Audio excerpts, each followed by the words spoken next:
Et quand le roi meurt, sa succession est immédiatement assurée par l'un de ses frères ou demi-frères. Dans ce royaume, tout empreint de tradition, la constitution, c'est le Coran, la loi, c'est la charia. Il n'y a pas de parti politique, pas de syndicat, pas de cinéma, pas de concert, mais énormément de richesses car il y a du pétrole. Tellement de pétrole que cela représente 90% des recettes budgétaires de la nation. Ce pays, c'est l'Arabie Saoudite.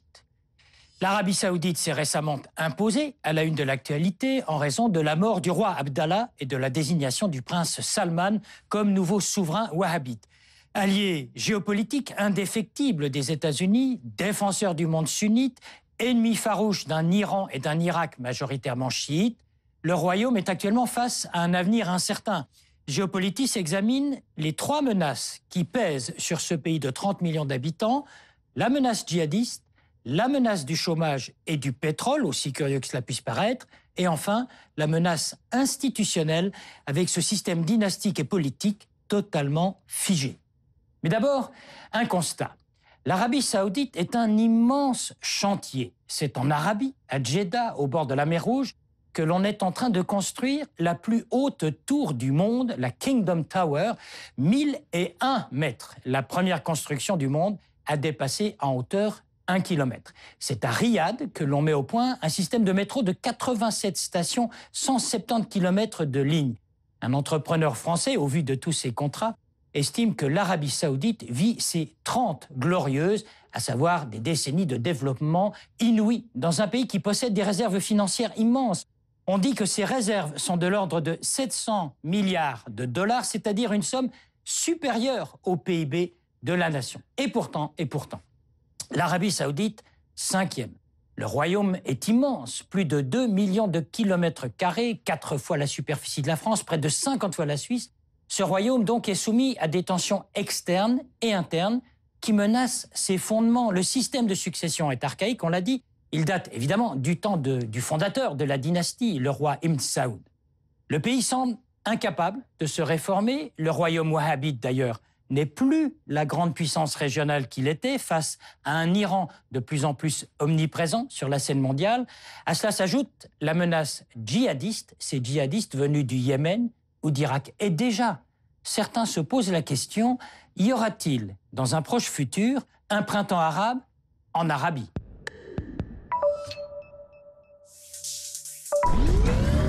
C'était au début de l'été 2014. En toute hâte, les autorités saoudiennes dépêchaient 30 000 soldats de la garde nationale à la frontière du pays avec l'Irak.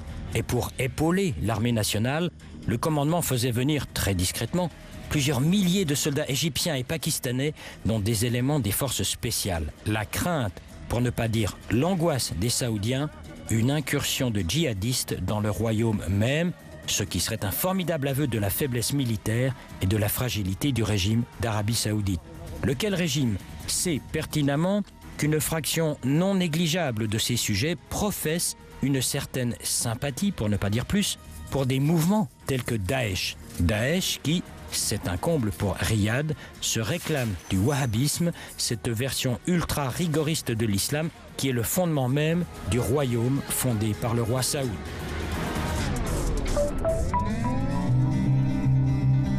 C'est une situation inédite. En Arabie, les besoins en énergie ne cessent de croître et ce, dans des proportions inquiétantes. Aujourd'hui, sur 9 à 10 millions de barils de pétrole produits chaque jour, on estime que 3 millions sont consommés sur place, entre autres, par tout le parc automobile ou pour la production d'électricité dont la moitié, c'est énorme, est consacrée à dessaler l'eau de mer. À ce rythme, disent les spécialistes, dans 20 ans, tout le pétrole produit servira à la consommation sur place. Autre grave souci pour le royaume, le chômage. Désormais, le pays n'est plus en mesure de fournir du travail à toute sa population active. Chaque année, ce sont 300 000 jeunes saoudiens qui arrivent sur le marché du travail. Or, le taux de chômage est de l'ordre de 25%. L'idée serait de ne plus cantonner ces jeunes saoudiens dans le secteur public, qui leur est traditionnellement réservé, mais de les diriger vers le privé. Problème, dans ce secteur privé, 85% des postes sont occupés par des expatriés.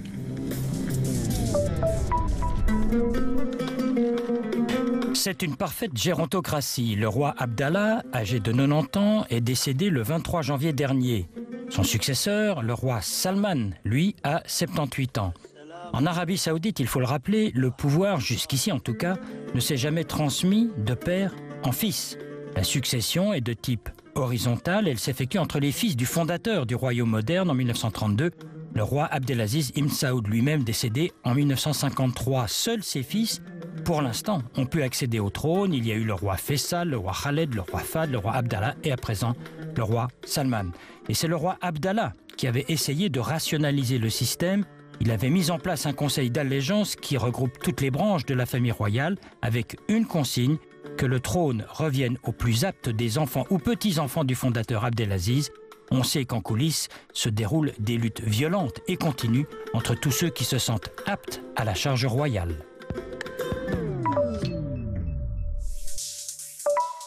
L'invité de Géopolitis, Nadia Bolen, qui est porte-parole de Amnesty International Suisse. On va partir d'un cas particulier en ce qui concerne cette Arabie Saoudite, parce que Amnesty a été très en pointe là-dessus. C'est la défense d'un blogueur, Raif Badawi. Pourquoi est-ce que vous êtes attaché à ce cas précis? C'est un blogueur qui doit être condamné, qui doit être fouetté parce qu'il a écrit tout simplement sur Internet. Qu'est-ce qui vous a motivé à prendre ce cas particulier? Bon, il est emblématique d'une situation générale en Arabie Saoudite qui vise à réprimer la liberté d'expression depuis le printemps arabe. Raif Badawi a été condamné, effectivement, comme vous le dites, parce qu'il a créé un forum en ligne dédié au débat public. Et pour ça, il est condamné à 10 ans de prison et à 1000 coups de fouet répartis sur 20 semaines. Il a déjà reçu les 50 premiers coups de fouet. Et puis, ces coups ont été suspendus pour des raisons médicales parce que ses plaies qu'il a maintenant, ces cicatrices ne se sont pas refermées suite au premier coup fermé. Il y a le crime et le châtiment. On va en parler du châtiment, cette manière de fouetter les gens. Mais le crime, comment les Saoudiens ils disent c'est un crime d'avoir un blog et de défendre la liberté parce que tout ce qu'il voulait, c'était échanger, ce blogueur. Oui, alors tout à fait. Il y a Raif Badawi a été condamné suite à des chefs d'accusation complètement flous comme manipulation. Non-soumission à l'autorité, je crois. Il y a non-allégeance au souverain, manipulation des foules contre l'autorité. Et puis ce genre de chefs d'accusation sont typiques de ceux qui sont utilisés contre des militants pacifiques qui ne font rien d'autre que d'exprimer librement leur opinion. Et ces chefs d'accusation ont aussi été introduits depuis 2014 dans une loi antiterroriste au terme de laquelle on condamne les militants pacifiques, on muselle des personnes qui ne font rien d'autre que demander pacifiquement des changements. Mais ce cas-là, le cas de Raif Badawi, il est connu. Donc c'est vrai que c'est plus facile, je veux dire, à en faire une figure de combat plutôt que tous ceux dont on ne connaît même pas le nom.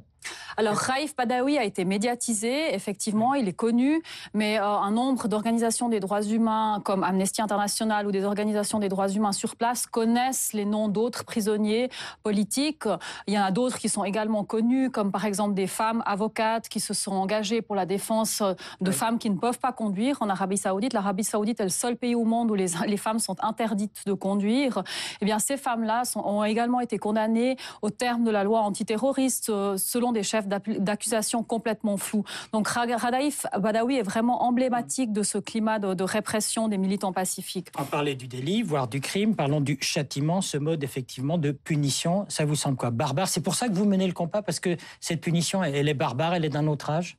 Elle est complètement contraire au droit international qui prohibe les châtiments corporels. Et puis, elle est effectivement extrêmement douloureuse au niveau physique et psychologique. On peut utiliser le mot de barbare. Alors, je vais me faire l'avocat, non pas du diable, mais de l'Arabie Saoudite. L'Arabie Saoudite est une monarchie absolue. Qu'est-ce qu'une monarchie absolue peut avoir à recevoir de conseils d'une organisation comme la vôtre, comme Amnesty International? Alors, c'est pas le même registre, tout simplement. Amnesty International, c'est justement sa force, c'est très pragmatique et puis négocie des changements au pas à pas. Donc, on sait qu'il y a par exemple la peine de mort qui est appliquée aussi en Arabie Saoudite. On procède à des décapitations, le plus souvent. C'est le 4e pays au monde qui procède à des exécutions après la Chine, l'Iran et l'Irak. Mais on peut attendre. Et les États-Unis aussi, il ne faut pas l'oublier. Juste avant les États-Unis, ouais. Et il faut attendre faut pas attendre d'un pays comme l'Arabie Saoudite qu'elle abolisse d'un coup la peine de mort, mais peut-être qu'elle peut respecter certains standards juridiques dans l'application de la peine de mort. Est-ce qu'il y a eu des améliorations? Est-ce que votre combat, particulièrement sur l'Arabie Saoudite, a déjà porté ses fruits dans quelques domaines que ce soit? Le roi Salman parle maintenant d'une possible grâce de prisonniers politiques. On espère que cette grâce va avoir lieu. Le problème, c'est que par le passé, il y a déjà eu ce type de grâce, mais c'est que le problème, c'est que les prisonniers sont approchés et puis ils doivent signer une décharge comme quoi ils s'excusent d'avoir fait des crimes, produit des crimes, alors qu'ils sont coupables de rien du tout. Ils ont simplement exprimé leurs opinions. Et puis, ils doivent également signer une décharge selon laquelle ils s'engagent à ne plus poursuivre leurs activités. Donc ça, c'est inacceptable pour Amnesty. Mais on salue tout de même le fait que ces personnes puissent être libérées. On attend qu'elles soient libérées. Vous parliez tout à l'heure du sort des femmes. Alors, on parle toujours, effectivement, et vous l'avez fait, des femmes qui n'ont pas le droit de conduire pour X raisons en Arabie Saoudite. Mais dans le même temps, quand même, il y a un droit de vote qui est reconnu aux femmes pour certaines élections. Donc il y a quand même un petit progrès, quelque part. Oui, et puis elles ont été introduites dans le conseil de la Choura, cet important conseil consultatif qui conseille le roi. Elles ont pu accéder à certains postes sur le marché du travail, notamment dans des cours. Mais de manière générale, les femmes demeurent largement discriminées. Elles sont complètement soumises et légalement soumises à la tutelle de l'homme depuis leur naissance. Dans les bâtiments publics, à la maison, dans les maisons, il y a souvent 2 entrées, une pour les femmes et une pour les hommes. Enfin, et puis si l'Arabie Saoudite avait vraiment voulu progresser dans le sens de l'égalité entre hommes et femmes, il aurait au moins supprimé cette interdiction grotesque de conduire, pour laquelle des femmes sont maintenant emprisonnées. Bon. Mais est-ce que là, il ne s'agit pas d'appliquer des standards, je dirais, occidentaux à des pays comme l'Arabie Saoudite, qui, encore une fois, vivent à l'heure d'une monarchie absolue? Et qu'il n'y a pas un décalage entre ce que l'on souhaite et ce que eux souhaitent ou ce que eux vivent là-bas directement? Alors là, je crois que pour le coup, il n'y a pas du tout de décalage parce qu'il y a un niveau de vie qui autorise tout le monde à conduire et puis de facto, il y a des femmes qui conduisent. C'est une question de mentalité. C'est pas seulement une question de droit de l'homme, c'est ça que je veux dire. C'est une question de mentalité, mais je pense que la société, les mentalités de la société, elles sont beaucoup plus avancées que ce niveau de loi qui est complètement obsolète par rapport au stade où se trouve la société actuellement. D'ailleurs, ces femmes qui postent des photos d'elles sur Facebook, sur Twitter, sur les blogs, au volant de voitures, montrent bien où en est la société et puis que la mentalité est prête à évoluer. C'est sur ce mot qu'on va conclure cet entretien. Merci Nadia Belen. Je rappelle que vous êtes porte-parole de Amnesty International Suisse. Merci de nous avoir parlé de l'Arabie Saoudite. Merci à vous. On dit volontiers que l'Arabie Saoudite est un pays fermé sur le plan intérieur. Ce n'est pas faux. L'Arabie est l'un des rares pays au monde qui ne délivre aucun visa de tourisme. Seuls les pèlerins ou les hommes d'affaires dûment chaperonnés sont autorisés à visiter le royaume. L'argument des Saoudiens consiste à dire « nous ne sommes pas fermés puisque nous nous ouvrons largement au monde extérieur ». Autre argument fréquemment entendu dans la bouche des dirigeants saoudiens, nous n'avons pas à nous adapter au monde, c'est aussi au monde à s'adapter à nous. Argument qui pèse de peu de poids face aux convulsions internes que connaît actuellement le régime, lequel œuvre de manière à ce qu'aucune information dérangeante ne circule, compte tenu d'une contestation interne qui est en train de saper les fondements même du royaume wahhabite, compte tenu aussi d'un climat quasi insurrectionnel d'une minorité chiite saoudienne remarquablement tenue à l'écart, au point qu'à l'étranger, on en ignore jusqu'à l'existence. C'est là la marque d'un pays qui, de facto, et quand bien même un nouveau roi vient d'être désigné, est et reste fermé sur le plan intérieur. Et sur la page web de Géopolitis, préparée par David Nicole, vos commentaires sur cette émission consacrée à l'Arabie Saoudite. À votre disposition, séquences vidéo, infographies, site internet et archives. Comme toujours, la possibilité de podcaster cette émission de la RTS. Et vous êtes toujours les bienvenus sur Géopolitis.